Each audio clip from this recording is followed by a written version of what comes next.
안녕하세요. 다정한 남걱정 다락방TV입니다. 오늘도 저의 다락을 찾아주셔서 감사드리고요. 사연 시작해보도록 하겠습니다. 안녕하세요. 저는 32세의 여성입니다. 대학을 다니면서 중소기업의 후계자였던 남친과 사귀고 있었습니다. 저희 아버지는 사학재단의 이사장이셨는데 전부터 알고 있던 중소기업 명예회장이신 예비 시아버지와 사돈을 맺기로 약속하셨다고 했습니다. 그래서 저와 남편은 집안끼리 맞선을 봐서 대학 졸업반 시절에 약혼을 하고 예식은 그 이듬해 봄에 호텔에서 성대한 결혼식을 올렸습니다. 뭐 이렇게 엮인 거라서 서로 원하지 않는 결혼이 아닐까 생각하실 수도 있지만 사실 저는 남친을 아주 좋아하고 있었습니다. 예전부터 말이죠. 그런데 집안끼리도 이렇게 이미 이야기가 오고 가서 결혼까지 이어지니 전 세상을 다 가진 것처럼 정말 행복했습니다. 남편도 저에게 너무나 잘해줬고 우린 정말 잘 만난 부부라고 생각했었죠. 그렇지만 그게 착각이라는 것을 오래지 않아 알게 되었습니다. 남편은 타고나길 욕심이 아주 많은 사람이었습니다. 장남인 아주버님을 제치고 후계자가 된 것부터가 그런 성향의 사람이란 것을 말해주고 있었죠. 게다가 저의 모든 것을 일일이 간섭하고 부부 동반 모임에 입을 의상과 액세서리까지 정해주는 그런 꼼꼼하고 치밀한 사람이었습니다. 다른 커플의 아내까지 비교해가면서 제 인격을 모독하는 것도 서슴지 않았어요. 이런 상황이 계속되다 보니 행복했던 제 결혼 생활은 점점 어두워져만 갔고 점점 남편에 대한 실망이 커져만 갔습니다. 잠 못 이루는 날이 허다했어요. 그리고 남편은 처음부터 아이에 대한 욕심이 많아서 매일같이 잠자리를 원했습니다. 빨리 아들을 낳고 싶어 했었죠. 그런데 아무리 애를 써도 임신이 되질 않았습니다. 하도 성화를 부려서 둘이 같이 브링클리닉을 가봤지만 둘의 몸에는 큰 문제가 없다고 했어요.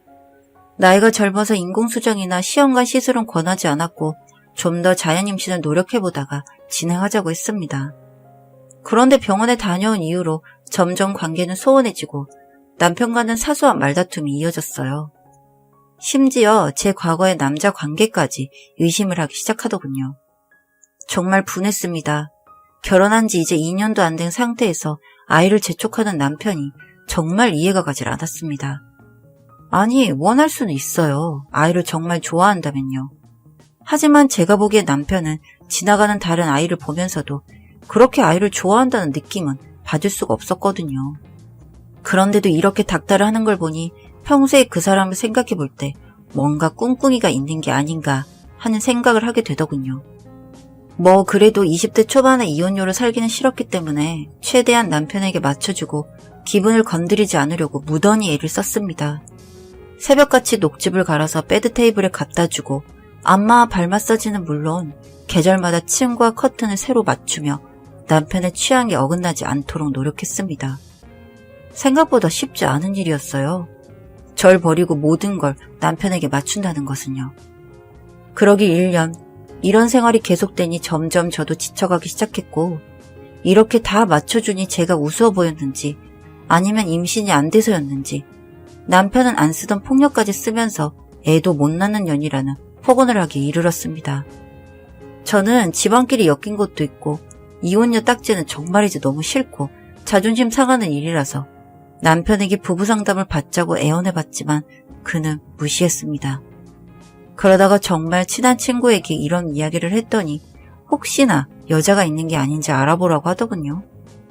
그런데 그땐 그럴 정신도 없었고 굳이 판도라의 상자를 열고 싶지 않은 마음도 컸기 때문에 알아보지는 않았습니다. 그리고 저는 여자 문제보다는 아기만 생기면 아무 문제가 없을 거라고 생각을 했었고요. 하지만 결국 아이는 생기지 않았습니다. 점점 더 힘들어지니 저는 남편에게 시험관을 하자고 졸랐지만 그렇게도 아이를 원한다던 남편은 절대 그런 시술은 하지 않겠다고 거부를 하더군요. 그러면서 하는 말이 나이도 젊은데 왜 그런 짓까지 해야 하는 거였습니다. 이렇게 말도 안 되는 이유로 거부를 하자 저도 이상한 의심이 생기기 시작했습니다. 정말 답답한 마음에 자꾸 이렇게 협조도 안 하면서 날 괴롭힐 거라면 이혼하자고 제가 먼저 얘기를 꺼냈습니다. 설마 했는데 남편은 알겠다면서 위자료는 한 푼도 없다며 빈몸으로 나가라고 하더군요. 전 정말 어이가 없었고 이런 사실을 집에 알리자 친정에서도 난리가 났습니다. 저희 부모님은 제가 그동안 이렇게 핍박을 받고 살았다는 사실을 알고 나서는 다시 남편에게 돌아가는 건 허락하지 않으셨습니다. 두 분 입장에서는 정말 애지중지 키운 딸이 이렇게 살고 있었다는 게 정말 충격이셨겠죠. 결국 이혼 소송까지 갔고 억울하지 않을 만큼 결과는 났는데 불임으로 이혼당한 것은 주변에 퍼질 대로 퍼져서 전 수년간 정신과 치료를 받을 수밖에 없었습니다. 하지만 약을 먹어도 상담을 받아도 그때뿐이었습니다. 현실을 뒤집을 카드가 없었던 거죠. 거기다가 보수적인 친정에서는 처음에는 제 편을 들어주시다가 점점 시간이 지날수록 체면 때문인지 저를 부끄럽게 여기셨고 거기서 전 심한 마음의 상처를 받았습니다. 전 어떻게든 이 상황을 벗어나고 싶었습니다. 원치 않은 이혼녀라는 타이틀 때문에라도 성공해서 홀로서기를 하고 싶었죠. 그날부터 아버지를 설득하기 시작했습니다. 어떻게든 제 이름으로 된 사업체를 일구고 싶었어요. 그러기 위해선 부모님을 일단 제 편으로 만드는 게 중요했습니다. 제가 일을 한다는 것은 정말 가능성이 1도 없는 계획이라고 생각하시는 아버지부터 마음을 돌려놔야 했죠. 사업은 아무나 하는 것이 아니라면서 절대 허락해주지 않는 아버지를 어머니까지 나서서 설득해 주셨고 결국 전 전국에 체인을 둔 테이크아웃 전문점을 개업하게 되었습니다. 전 새벽부터 밤까지 일에 매진했고 개업 초기부터 엄청난 매출을 올릴 수 있었습니다. 그렇게 일에 빠져서 살고 있는 중에 들려오는 소식은 전 남편이 재혼해서 아이들을 셋이나 낳고 잘 산다는 내용이었죠. 불임으로 소방받은 것처럼 소문이 퍼진 저에게 그런 소식이 들릴 때마다 전 이를 악물고 성공을 위해 달려갔습니다. 절대로 이대로 주저앉을 수 없다고 생각했거든요. 그렇게 미친 듯이 노력을 하니 사업은 성공가도를 달렸지만 사실 전 많이 외로웠습니다. 그렇다고 다시 결혼은 할 수 없어서 혼자 살기로 결심했는데 다행히도 마음 맞는 남자를 사귀게 되었습니다. 그는 저희 회사 상무이사였고 좋은 사업 파트너였어요. 그리고 그 사람은 저의 힘든 상황을 이해하고 위로해주는 착한 사람이었습니다. 돌싱이긴 했지만 전처와의 사이에 아이는 없었고요. 차분하고 성실하며 자상했습니다. 능력은 물론 뛰어났고요. 전 이 사람이 제 마지막 사랑이길 바랬습니다. 그런 제 바람에 응하듯 그 남자는 끝까지 망설이는 저를 늘 옆에서 잡아주었고요. 흔들리는 저에게는 늘 구원투수 역할을 해주었습니다. 그러다가 제 사업이 때마침 시류를 타고 테이크아웃 시장의 경쟁이 치열해지고 소비자들이 늘어나면서 먼저 선점한 저희 업체는 상승가도를 달리게 되었습니다. 그즈음 제 파트너는 오랫동안 저를 옆에서 보좌하면서 인내한 덕분에 저는 그 사람과 결혼을 하게 되었고요. 결혼만큼은 다시 하지 않겠다는 결심을 흔들리게 만든 사람이었죠. 전 이번만큼은 실패하지 않겠다는 마음에 조촐하게 스몰 웨딩을 했고 직계가족과 지인 몇 사람만 참석을 했습니다. 사업도 잘 되어가고 있고 정말 제 옆에서 함께해줄 동반자도 생기는 그날은 제 인생에 있어 정말 기쁜 날이었습니다. 그렇게 하루하루 행복한 나날들이 이어지고 있었는데 그런데 무슨 마음인지 전 그 사람의 아이를 낳고 싶었습니다.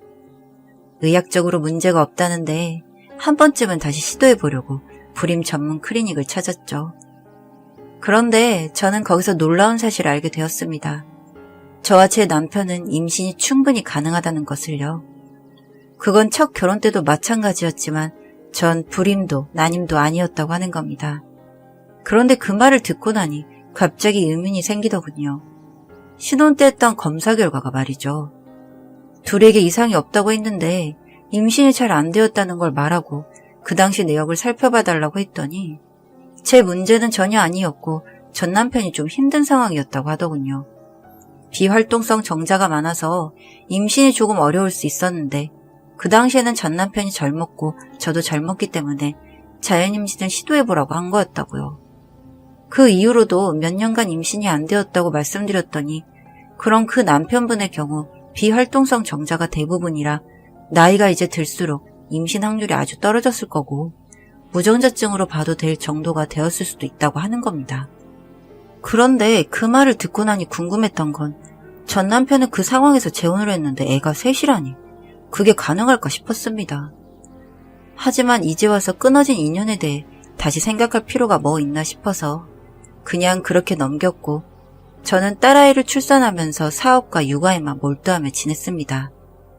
제 인생의 행복이 가장 중요하지 뭐 이미 지나간 사람 흠을 파서 뭐 하겠냐 싶었으니까요. 그런데 그 무렵 전 남편이 운영하던 중소기업의 부도설이 솔솔 흘러나오기 시작했습니다. 결혼 초부터 분식회계와 경영비리로 말이 많았지만 전 알고 있어도 살림이 나는 여자였기 때문에 간섭조차 할 수 없는 위치였습니다. 잘 덮어가며 해나가보나 했는데 이번에 크게 터졌다는 소식을 들었습니다. 이래저래 검찰 쪽에 인맥까지 연루가 되면서 전 남편이 구속되었다는 소식까지 들리기 시작했습니다.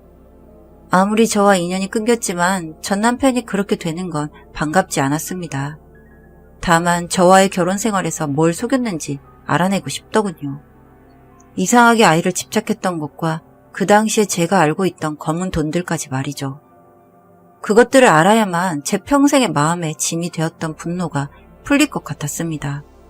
여튼 그 전 남편의 중소기업은 전 남편의 처가 회장직을 물려받았다고 했고 사돈관계였던 그 처가 집안이 중소기업의 이름까지 바꿔가면서 전 재산을 빼돌리기 시작했다고 했습니다. 그리고 부회장 자리에는 전 남편의 아이인 줄 알았던 아이 셋의 생부인 내연남을 자리에 앉혔다고 하더군요. 부모님께 그 이야기까지 듣고 나서는 전 완전히 관심을 끊어버렸습니다. 결국 전 불임 때문에 소박맞듯 이혼한 여자도 아니었고 전 남편의 끝도 없는 욕심에 잘못했으면 저희 집안까지 다 떳떳하지 못할 일에 가담하게 되어 집안이 엉망이 될 뻔한 걸 이혼으로 빠져나왔다는 결론을 내렸습니다.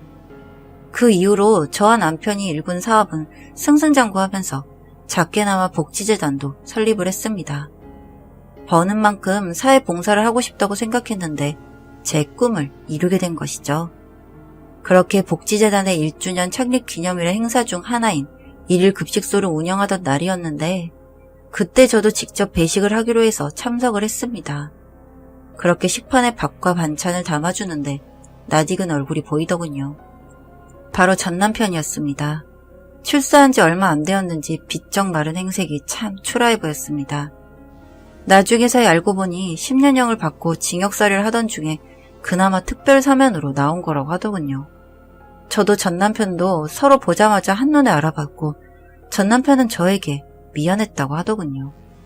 다 알고 있겠지만 전처가 계획적으로 접근해서 자신은 모든 것을 잃고 이 꼴이 되었다면서 저와 결혼 생활할 때 악하게 군 것에 대한 벌을 받은 것 같다고 하더군요. 뭐 이제 이미 지난 일이었고 그나마도 그렇게라도 사과를 받으니 억울함은 조금 풀리는 듯 했습니다. 그렇게 정말 제 인생의 첫 결혼 생활에 마지막 매듭을 짓는 기분이었습니다. 저는 앞으로 그저 제 가족들을 챙기고 제 사업과 그에 딸린 식구들 잘 챙겨가면서 살아가려고 합니다. 물론 봉사도 잊지 않고 말이죠. 지난날 그렇게 권위 있던 모습의 한 사람이 한순간에 초라한 행색이 된 모습을 보니 참 사람이 사는 게 별게 아니라는 생각이 들면서 제 과거에 대한 이야기를 적게 만들었던 것 같습니다. 이런 제 이야기 읽어주셔서 감사합니다. 다정한 남걱정 다락방TV였습니다. 다락방 주인에게 구독과 좋아요, 알림 설정으로 응원해주세요.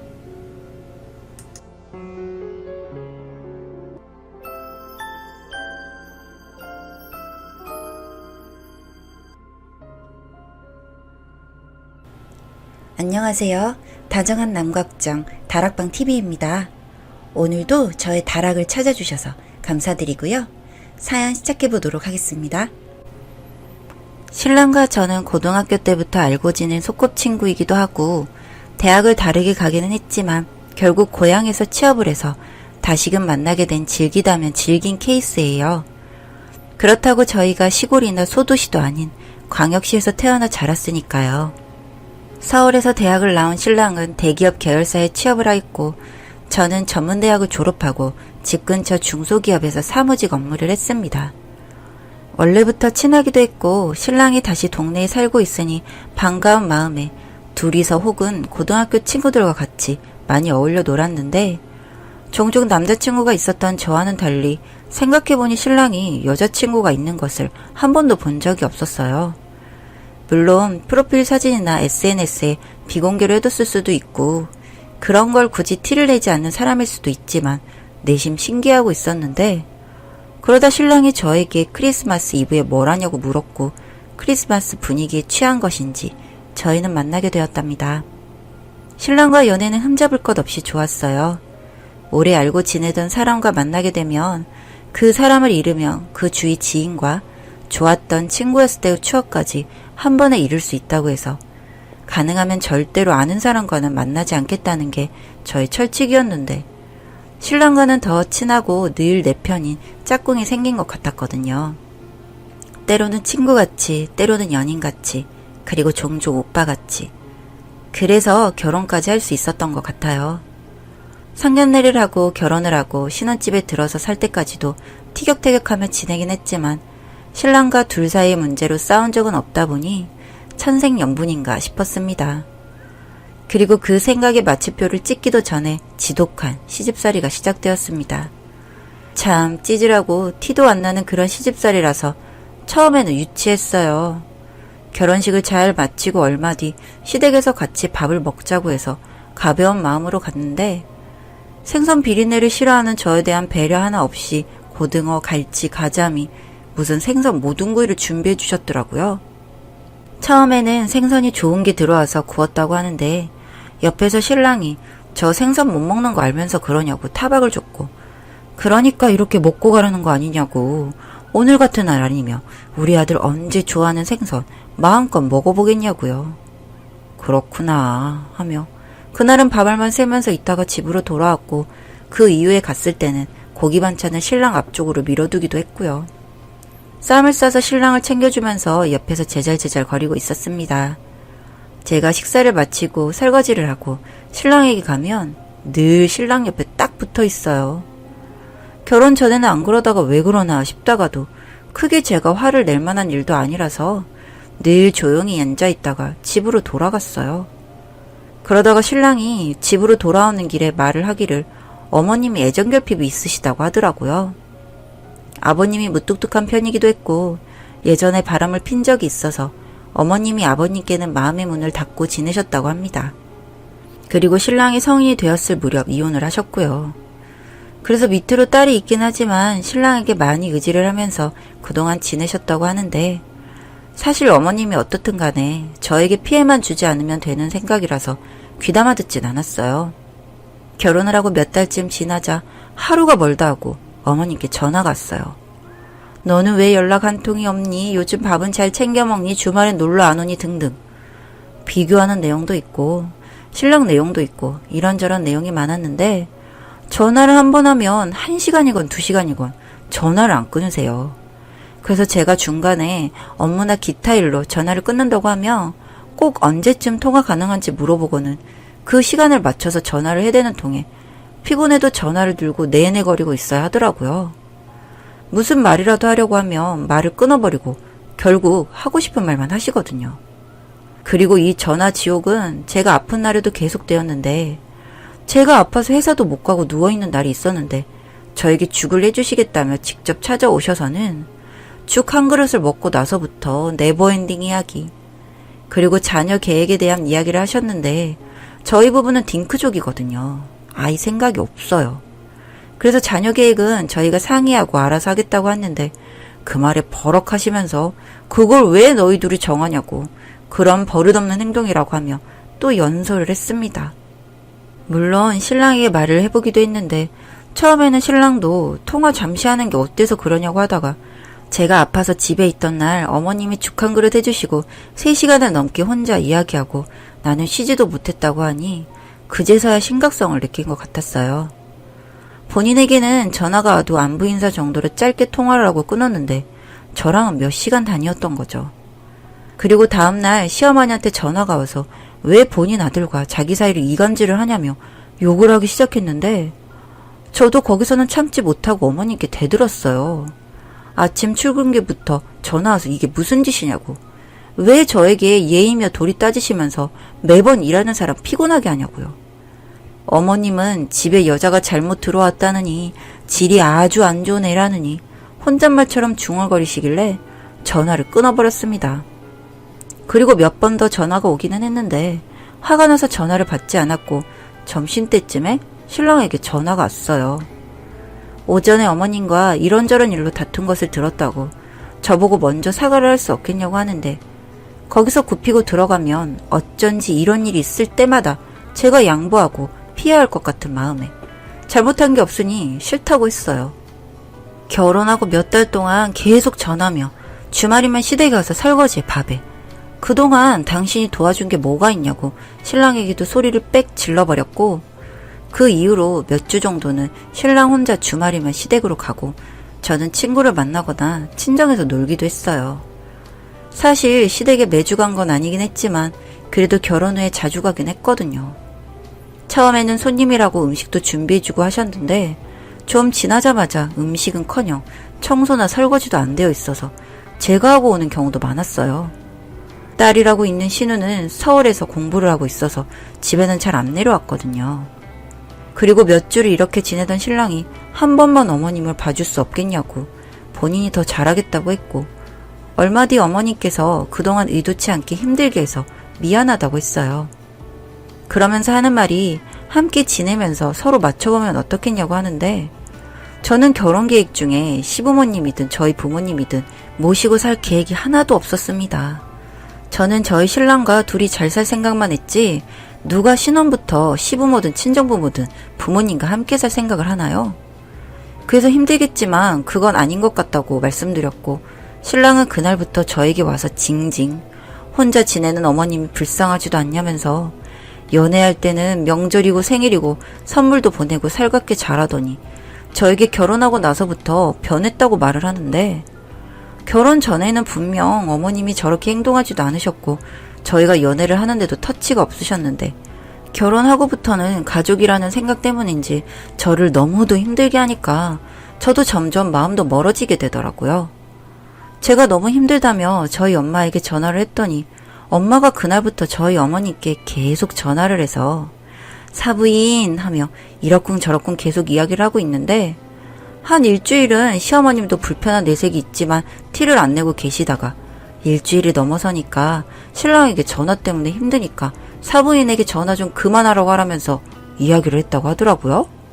그리고 한 며칠 더 저희 엄마가 시어머니께 전화해서 주저리 제 이야기부터 제가 좋아하는 음식 뭐 이런 이야기를 하다가 집도 커서 허한데 딸 내외 들어와서 살아라고 해야겠다고 우리 딸 너무 보고 싶다면서 말을 했더니 시어머님이 신혼인데 둘이 살게 두셔야죠 하면서 저희 엄마를 막으셨대요.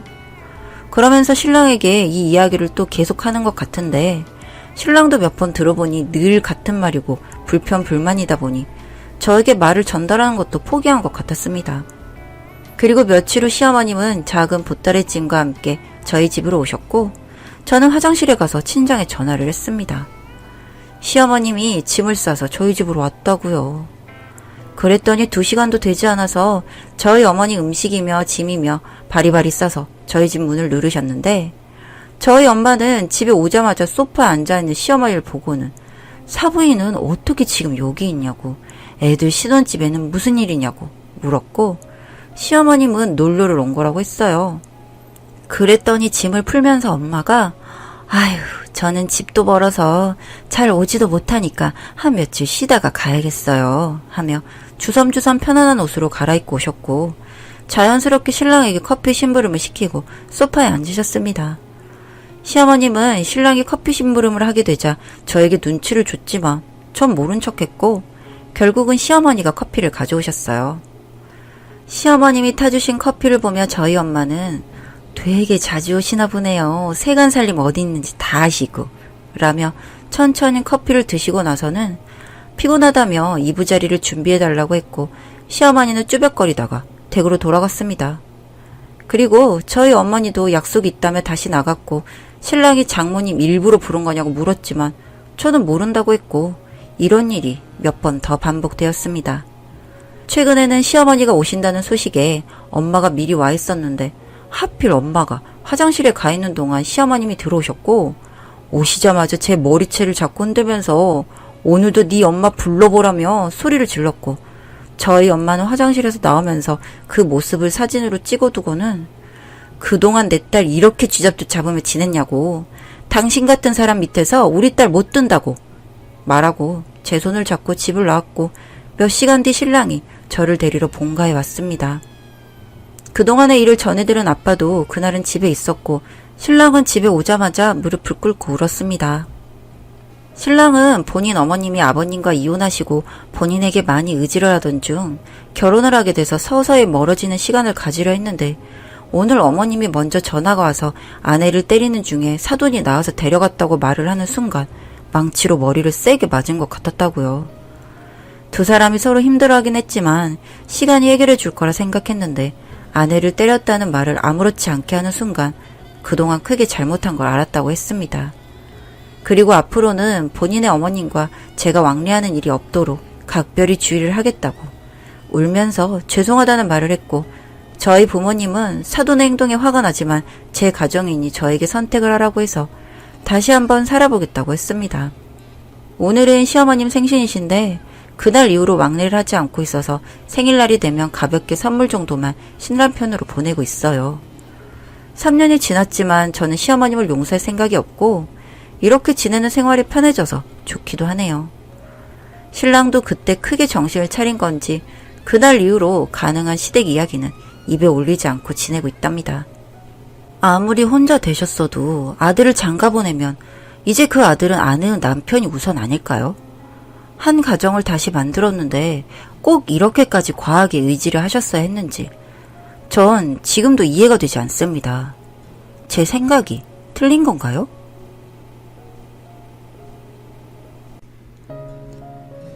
다정한 남걱정 다락방 TV였습니다. 다락방 주인에게 구독과 좋아요, 알림 설정으로 응원해주세요.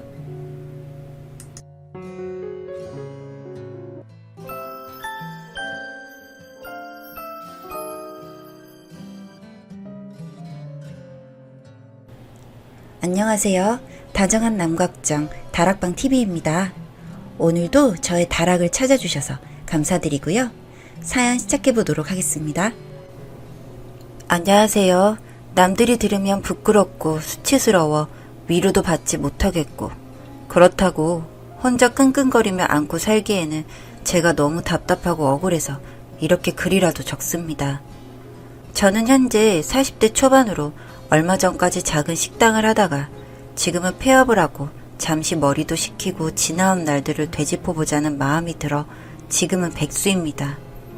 20대 후반 때부터 뭣도 모르고 시작한 장사에 이리저리 부딪히기도 많이 부딪히고 주변 사람들에게 뒤처지는 게 죽기보다 싫어 밤낮으로 일하느라 아직 자식은 없고 얼마 전에 이혼까지 했으니 지금은 완벽히 혼자네요. 저의 아내는, 아니 지금은 이혼을 했으니 전처라고 불러야겠군요. 저와 전처는 23살 아주 젊은 나이에 처음 친구의 소개로 만나게 되었습니다. 집안 형편이 어려웠던 탓에 어릴 때부터 온갖 일을 하며 자라서 여자라고는 손도 잡아본 적이 없는 저를 딱하게 여긴 친구놈이 자기가 다니는 회사의 경리를 소개시켜 주었습니다.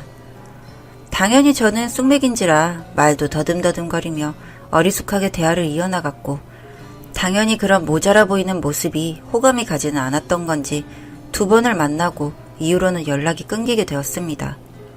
그 뒤로 3년이 지나 그 친구놈의 결혼식 날 다시 하객으로 온 전처를 식장에서 만나게 되었을 때 저도 그 당시 왜였는진 모르겠지만 이번에는 놓치면 안 되겠다는 생각이 들어 적극적으로 전처에게 구애를 했고, 처음에는 부담스러워하던 모양이었지만 그래도 결국에는 마음을 받아주게 되어 만남을 이어나가게 되었습니다.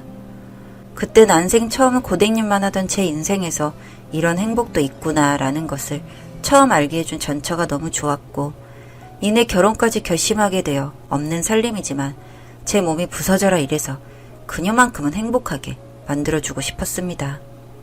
물론 뭐하든 재산도 없고 멀쩡한 직업조차 아닌 저를 처가에서 당연히 반대를 했고, 정말 그때는 제 자신이 너무 초라하게 느껴지기도 하고 서러워서 울기도 많이 울었습니다. 처가에서는 처음에는 반대를 강하게 했지만 이내 열심히 살려고 발버둥 치는 제 모습이 가여웠는지 아니면 계속 고집을 피우는 제게 질렸는지 결혼을 허락하시고 그 다음 해에는 결혼식을 올렸습니다.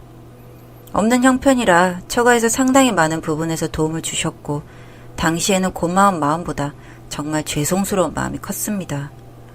우여곡절 끝에 결혼까지 했지만 능력도 없던 제게 갑자기 결혼 하나만으로 제 삶이 크게 바뀌진 않듯 살림이 정말 빠듯했습니다. 겨울에도 기름 살 돈이 없어 연탄을 때웠고 여름에는 찬물로 샤워하고 선풍기조차 잘 때만 틀어야만 했을 정도로 가난했지만 제 인생에 이런 여자가 아내로 있다는 게 믿어지지가 않았고 맨날 똑같은 반찬만 먹어도 그땐 그게 왜 그렇게 행복하고 즐거웠는지 모르겠습니다. 그렇게 결혼 생활이 3년 차에 접어들자 더 이상 쪼들리는 생활을 벗어나기 위해 그동안 이 집 저 집에서 일을 하며 배운 조리 기술로 식당을 차리고자 했습니다. 몇 년간 공실이었던 허름한 월세 70만 원의 상가 한 칸을 임대해서 백반집을 차려 아내와 함께 밤낮 없이 일을 했습니다. 일로 배울 때와 막상 제 장사를 하는 건 정말 하늘과 땅 차이더군요. 칼질만 몇 년을 했는데 그까지 백반 장사로 먹고 살지 못할까 하는 근거 없는 자신감으로 시작한 일인데 정말 손님 한 명 한 명이 그렇게 반가울 수가 없을 정도로 1년간은 정말 힘들었습니다. 장사가 잘 된다고 소문난 집은 전국 어디든 주말마다 찾아가서 맛도 보고 가게 시설도 보고 소상공인을 위한 컨설팅도 받아보고 휴일도 없이 주방에서 조리법도 바꿔보고 지금 다시 그때로 돌아가서 똑같이 하라고 해도 이젠 못할 것 같습니다. 하지만 그 당시에는 정말 절실했고 이게 실패하면 길바닥으로 나가야 할 판이라 앞만 보고 죽어라 했던 것 같습니다. 그땐 힘들어서 제가 투정도 많이 부리고 신경질도 많이 냈을 텐데 그때마다 잘 될 거라며 다독이던 저처 덕분인지 조금씩 소문이 나기 시작하면서 점점 사정이 나아지더라고요. 2년이 다시 지나 가게를 인수하겠다는 사람이 나타나 비싼 값에 권리금도 받고 그동안 모은 얼마간의 돈과 은행에서 대출까지 합쳐 누가 봐도 근사한 한정식집을 차렸습니다. 주차장도 있고 건물도 2층에 정말 인테리어를 하는 동안 집에도 가지 않고 공사판에서 잘 정도로 너무 행복했습니다. 같이 고생한 아내에게도 그동안 고생시킨 빚을 갚은 것 같기도 하고요. 다행히 개업 후에도 가게는 잘 되었습니다. 주말이면 주차 알바가 필요할 정도로 잘 되었으니 더 이상 말할 것도 없었죠. 가게가 커지다 보니 종업원들도 많아지고 저 혼자서는 일이 감당이 되지 않아 매니저 한 놈을 뽑았습니다.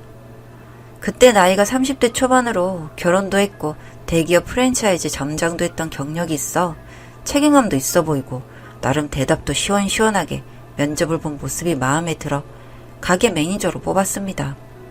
지금 다시 그때로 돌아간다면 무슨 일이 있어도 그놈을 뽑지 말았어야 했는데 그놈은 가게로 출근하자마자 원래 일하던 종업원들도 휘어잡고 일도 빠릿빠릿하게 정말 잘하더군요.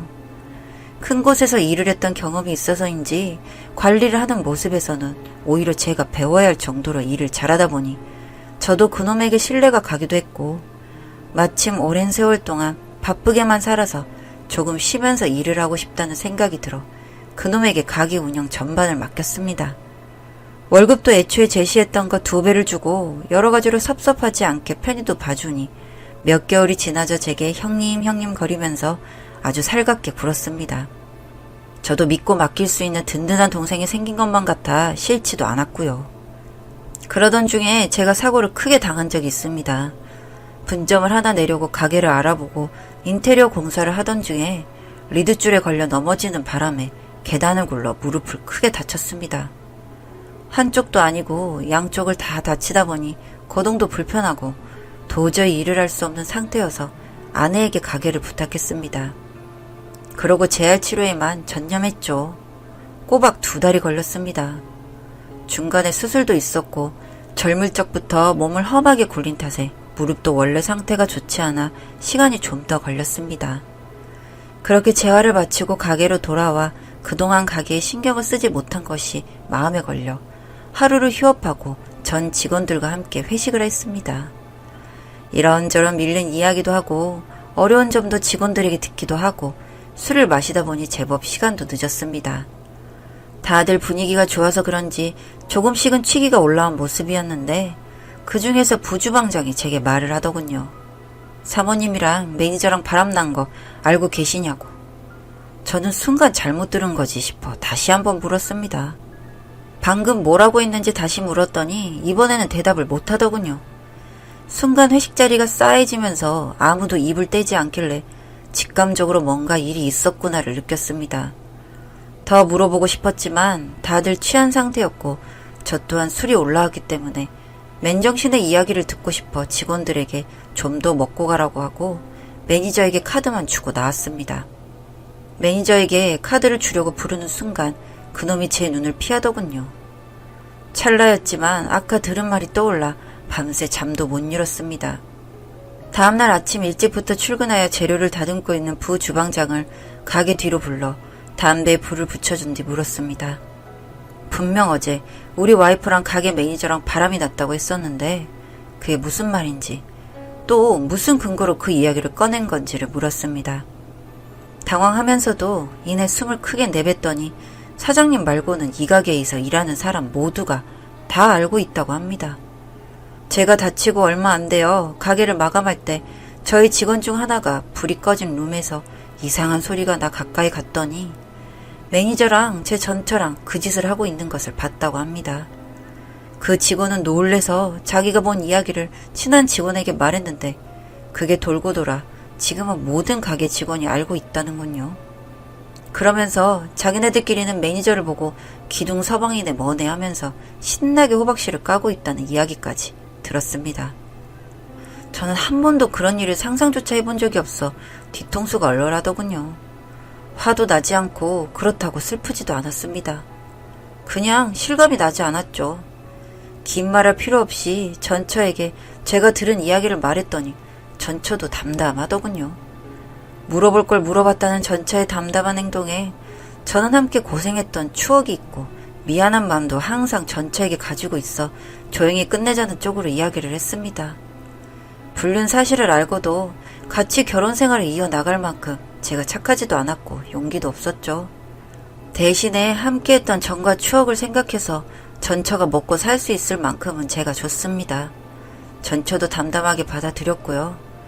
지금은 합의혼을 한 상태고 그 매니저 놈과는 연락이 끊겨 전처가 그놈과 살림을 차렸는지 헤어졌는지는 모르겠습니다. 다만 함께 걸었던 10년이 넘는 인연이 이렇게 허무하고 간단하게 끝날 수 있다는 게 참 마음이 착잡합니다. 저와 같은 일을 겪으신 인생 선배님들이 계시다면 제 이런 속을 어떻게 달래야 할까요? 방법이 있다면 좀 알려주세요.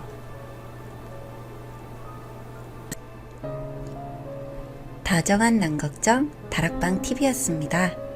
다락방 주인에게 구독과 좋아요, 알림 설정으로 응원해주세요.